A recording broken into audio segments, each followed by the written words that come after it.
Teladan pengalaman ketuhanan para pendiri bangsa akan saya mulai dari akhir dekade 1950-an.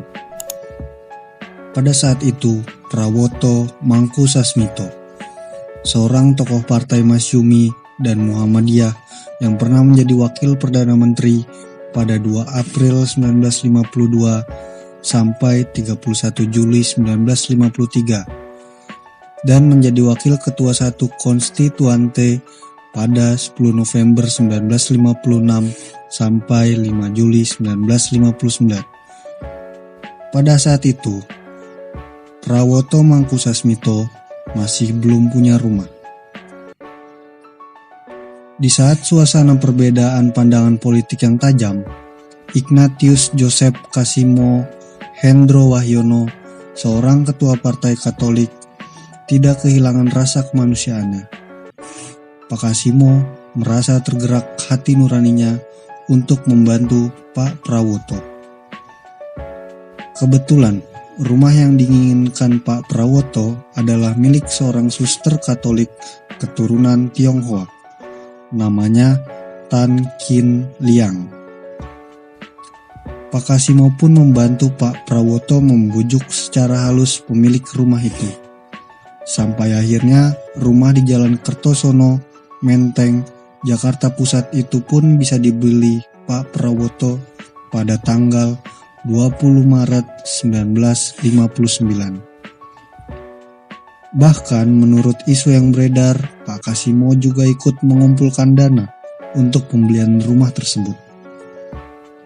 Itu adalah kisah persaudaraan dengan kesediaan gotong royong yang melibatkan 2 tokoh dengan background agama dan politik yang berbeda.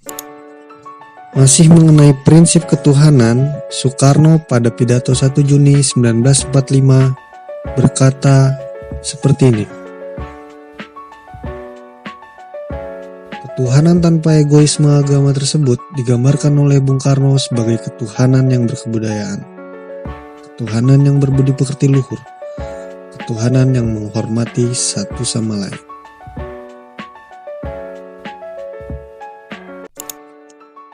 Kemudian, ada teladan lain yang melibatkan 2 tokoh dengan background agama berbeda, yaitu saat Syafruddin Prawira Negara, seorang tokoh partai Masyumi, memberikan bingkisan buku biografinya kepada Herman S. Endro, atau lebih dikenal sebagai Bhikkhu Jayamedo, seorang pendiri organisasi Buddhis seperti Mayabudi, Dhammadippa Arama Center, dan Walubi. Pada saat itu, Syafruddin Prawira Negara menulis dengan tangannya sendiri untayan kata-kata berikut.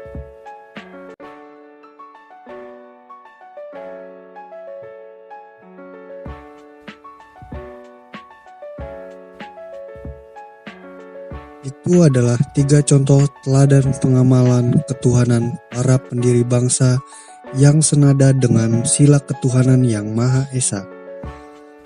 Sebab sila tersebut menghendaki agar bangsa ini berketuhanan dengan menjiwai sifat kasih dan sayangnya, serta menjadikannya sebagai sumber moralitas dalam kehidupan bermasyarakat.